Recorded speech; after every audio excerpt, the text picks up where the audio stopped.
Do you have cancer? Yeah. Yeah. The nurse comes in. Yep. And give me a poke. Where does she give you a poke? On my chest. What is that called? Do you remember? The medicine to keep my monsters go away. Yeah, cancer is a monster, isn't it? Yeah.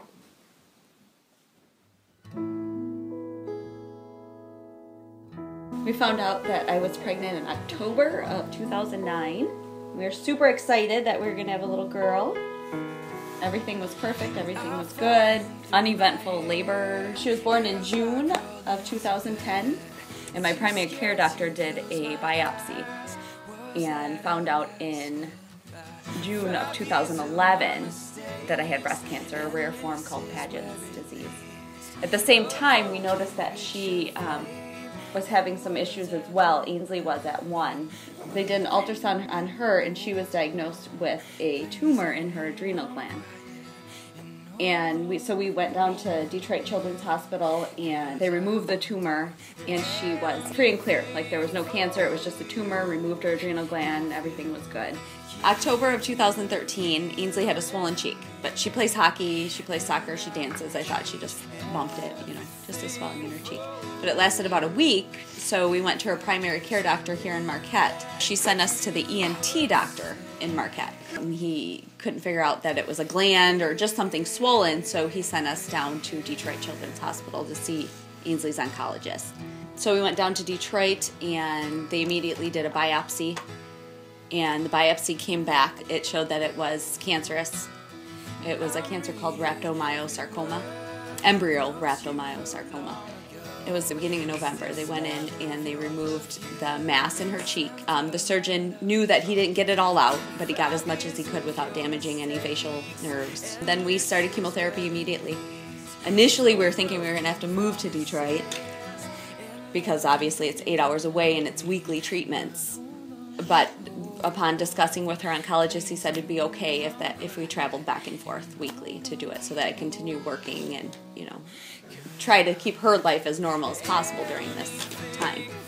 And halfway through, so week 11 through chemotherapy, we had another surgery with a new surgeon from Carmanos. He went in, cleared out as much as he could. He also went in through the cheek to minimize scarring and things like that.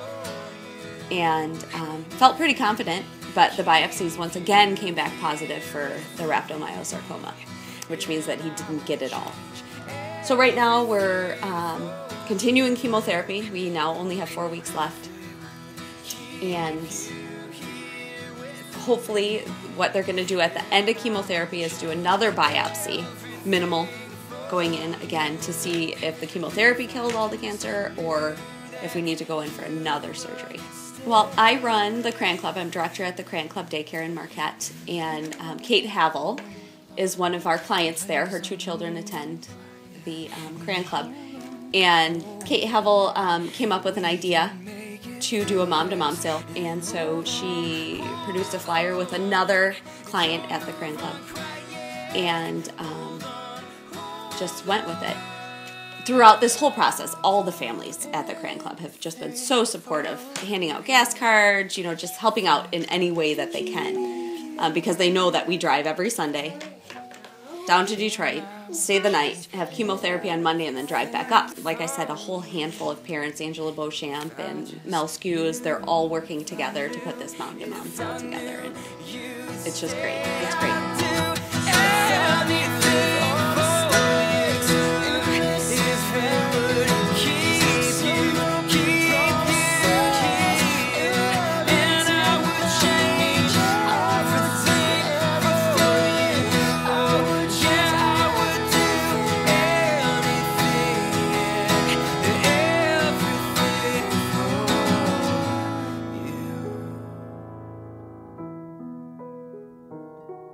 Please support Ainsley and her family while they face the fight of their life. All the proceeds raised will be used to defray travel and medical expenses.